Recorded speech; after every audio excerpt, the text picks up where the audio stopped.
नमस्कार दोस्तों, जैसे कि आपको पता है कि हमने एक सीरीज़ शुरू की है जिसमें हम हिमाचल के जितने भी डिस्ट्रिक्ट है उसकी हिस्टोरिकल बैकग्राउंड और कल्चरल पार्ट, साथ में जितने भी हिमाचल के एग्ज़ाम होते हैं उससे संबंधित जितने भी क्वेश्चन है या साथ में जितने भी इम्पोर्टेंट फैक्ट हैं उसको करेंगे। हमने लाहौल स्पीति को शुरू किया है जिसमें पार्ट 1, पार्ट 2 और पार्ट 3 वीडियो शॉर्ट क्लिप मैंने अपलोड किए हुए हैं।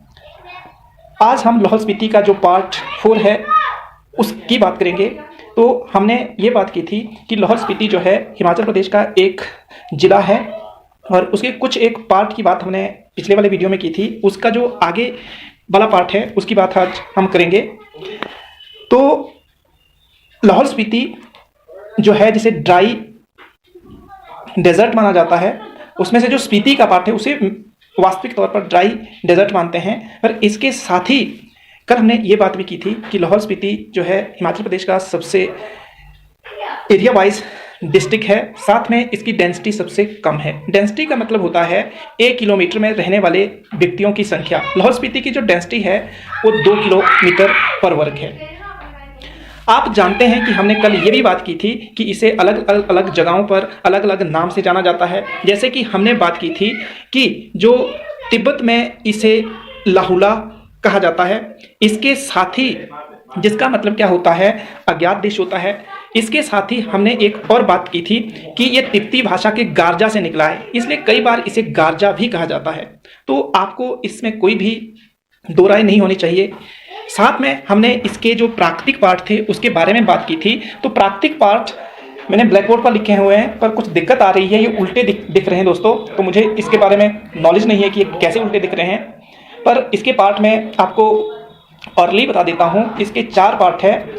ऊपर वाले पार्ट को जो मैप में दिखाया है उसको यूनान लिखा हुआ, पर आपको उल्टा दिखेगा ये मैप में। साथ में जो उसके नीचे वाला भाग है उसको भागा बोलते हैं, और उसके उस नीचे जो भागा के नीचे इसको हम सौदर्न पार्ट बोलेंगे, वो गारा है। और जो साइड वाला पार्ट है जो चंबा के साथ लगता है लाहौल स्पीति का, उसको चंद्रा भागा बोलते हैं। इसके साथ ही कुछ एक चीज़ें जो नोट करनी है कि जो आपका ये चंद्रा भागा वाला एरिया है इसको पुराने समय में पटन बोला करते थे। ये चंबा के अधीन रहा। इसके ऊपर जो लद्दाख की साइड से आक्रमण हुए हैं, साथ में लद्दाख के साथ ही कुल्लू ने भी इस एरिया पर आक्रमण किए। जो ये रोहतांग दर्रा है इससे आप एंट्री मार के जो आपका चंद्रा भागा वाला रीजन है उसमें पहुंच सकते हैं। चंद्रा भागा ये प्राकृतिक तौर पर जो लाहौल स्पीति का 4 भागों में डिवीजन किया है वो देखने को मिलता है। साथ में जो यूनान वाला एरिया है ये आपका वरलाचा के नियर बाई पड़ता है। उसके बाद जो भागा है, भागा एक घाटी है, मैंने कल भी बताया था, एक गांव भी है यहाँ पर। एक घाटी के साथ साथ ही एक नदी भी है जो वरलाचा से निकलती है। वरलाचा को कल मैंने बताया था ये सबसे ज़्यादा क्षेत्रफल पर फैला हुआ एक दर्रा है, और यहाँ पर यही इस मार्ग से मतलब इस वरलाचा दर्रा जो है ये इसको चौराहों वाला दर्रा बोलते हैं। क्यों? क्योंकि ये 3 साइड से कनेक्टिविटी का काम करता है। पहला जो आपका स्पीति की साइड से, दूसरा रोहतांग की साइड से और तीसरा लद्दाख की साइड से। आप यहाँ से शॉर्टकट रास्ते से लद्दाख जा सकते हैं। मैं दोस्तों यहाँ समझाना चाहता हूँ दर्रा क्या होता है। वास्तव में दर्रा एक शॉर्टकट होता है जो 2 जिलों को जोड़ता है, जो 2 राष्ट्र को जोड़ता है, जो अंतर्राष्ट्र की जो सीमा होती है उसको जोड़ता है, या उस दर्रे के माध्यम से आप इन अंतर्राष्ट्रीय सीमाओं को, या अगर आप देश के अंदर की बात करें तो जो 2 जिले होते हैं उनको पार करके आप किसी अन्य जिले में जा सकते हैं। अगर देश के अंदर की बात करें तो जिलों को उठाएंगे, अगर हम पूरे विश्व के स्तर पर बात करें तो हम राष्ट्र को उठाएंगे। जैसे कि लिपुलेख दर्रा जो है आपका उत्तराखंड और साथ में तिब्बत के बीच में है। यहाँ से आप क्या कर सकते हैं कि शॉर्टकट के रास्ते से मानसरोवर लेक पहुँच सकते हैं। उसके साथ ही आगे जो है हम कुछ एक घाटियों के बारे में बात करेंगे। जो लाहौल स्पीति की कुछ एक घाटियां हैं, उनमें से घाटियों के नाम है चंद्रा घाटी है, भागा घाटी है, और साथ में चंद्रा भागा इकट्ठा जो मिलाकर नाम दिया जाता है। तो यहाँ 3 प्रमुख घाटियां देखने को मिलती है। इन घाटियों में कुछ एक महत्वपूर्ण बातें हैं जो हमें याद रखनी है क्योंकि ये एग्जाम में पूछी जाती है। तो दोस्तों मैं बताना चाहूँगा कि जो चंद्रा घाटी है लाहौल स्पीति में स्थित है। पहली बात तो आपको ये याद रखनी है क्योंकि डिस्ट्रिक्ट वाइज जब हम बात कर रहे हैं तो कई बार ऐसे क्वेश्चन पूछे हैं कि ये घाटी कहाँ पर स्थित है। इससे पूछ सकते हैं चंद्रा घाटी कहाँ पर स्थित है, और ऑप्शन में आपको लाहौल स्पीति, साथ में चंबा, कांगड़ा, कुल्लू देखने को मिल सकता है। तो आप किसको टिक करोगे? आपका जो है चंद्रा घाटी जो है वो आपकी लाहौल स्पीति में है। सबसे इंपॉर्टेंट चीज़ है इसका एक उपनाम है या स्थानीय नाम बोल सकते हैं, लोकल नाम बोल सकते हैं, तो इसको बोलते हैं रंगोली। रंगोली आपने होली के समय में खेली होगी, उसके आधार पर आप ये नाम याद रख सकते हैं। साथ में ये जो चंद्रा घाटी है, यहाँ से आप मतलब इस घाटी से लेकर आप एक गांव पड़ता है लाहौल स्पीति में, खोकसर ये रोहतांग के नियर बाई पड़ता है। अगर यहाँ से आप एंट्री मारेंगे तो आप खोकसर पहुंच सकते हैं, मिस शॉर्ट का रास्ता है।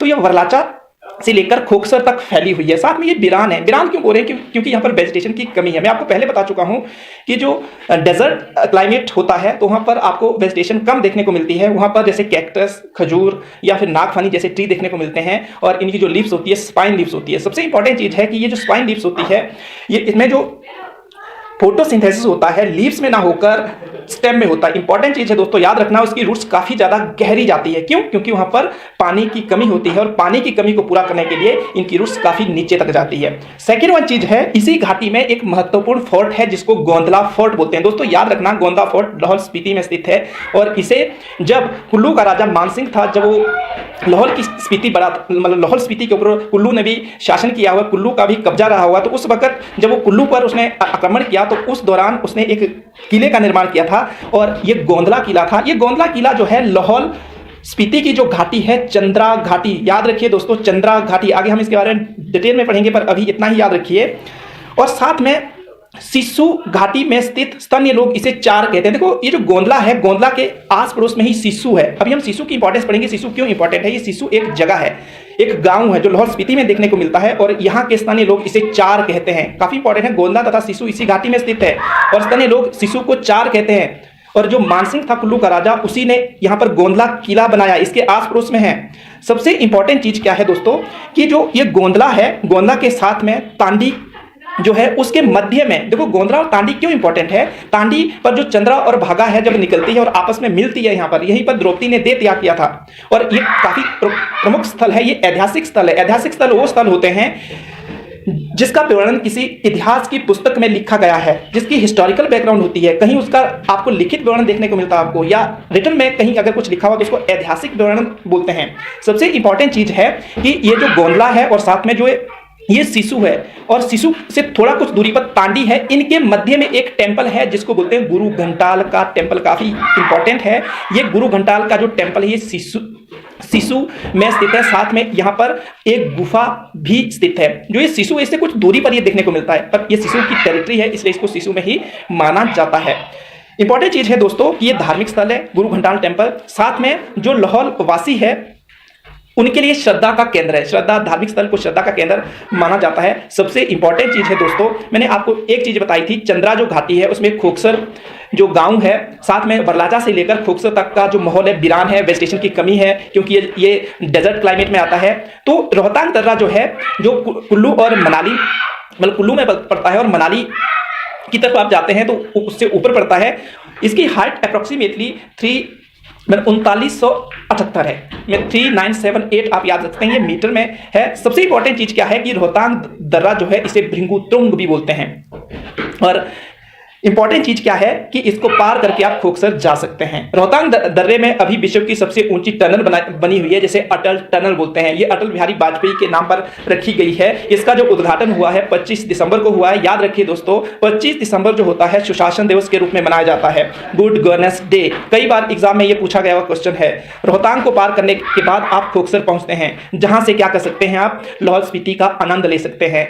यहां पर यात्री ठहरते हैं। काफी इंपॉर्टेंट चीज है दोस्तों, जब रोहतांग दर्रे की यात्रा पर जाते हैं, रोहतांग दर्रे को देखने के लिए जाते हैं, तो अटल टनल देखने के बाद, साथ में वशिष्ठ कुंड, ये कुछ एक यहाँ पर कुंड है, ब्यास कुंड, उनको देखने के बाद वो सीधा रोहतांग से होते हुए एंट्री करते हैं खोकसर में। और खोकसर में क्या देखते हैं, यहाँ पर जो डेजर्ट क्लाइमेट है, और इसका आनंद लेते हुए कई बार लाहौल स्पीति से होते हुए, वरलाचा से होते हुए आपके लद्दाख में चले जाते हैं। लद्दाख में लुत्फ उठाते हुए वो अपनी यात्रा का अंत करते हैं। जहां आपको सबसे इंपॉर्टेंट चीज एक और बताना चाहूंगा कि जो ये चंद्रा घाटी है, यहाँ की सबसे ऊंची चोटी घेपन है। इंपॉर्टेंट चीज है दोस्तों, ये चंद्रा घाटी में स्थित है, पर ये पूरे लाहौल स्पीति की एकमात्र ऐसी चोटी है जिसे ऊंचाई के हिसाब से सबसे टॉप पे रखा हुआ है। और दूसरी बात क्या है कि घेपन चोटी ही नहीं है, घेपन एक मंदिर भी है, और ये मंदिर सिसु में स्थित है। हमने बात की थी गोंदला, तांडी और सिसु।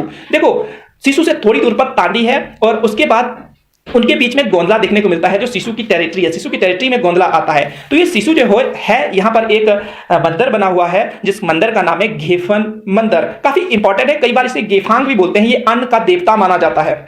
तो गेफांग जो है एक देवता भी है, साथ में गेफन एक चोटी भी है। तो इनके नाम जो है ये मिलते जुलते हैं। आपको याद रखना है, गेफन जो है एक मंदिर है और एक गेफांग जो है देवता है, साथ में गेफन एक चोटी है। पर इस गेफन की चोटी और जो गेफांग है देवता है, इनका आपस में संबंध है, मतलब संबंध है। ये वहां की किंवदंती है, वहां के लोगों के द्वारा ऐसी बात कही जाती है। और आगे आने वाली वीडियो में कवर अप करेंगे। धन्यवाद।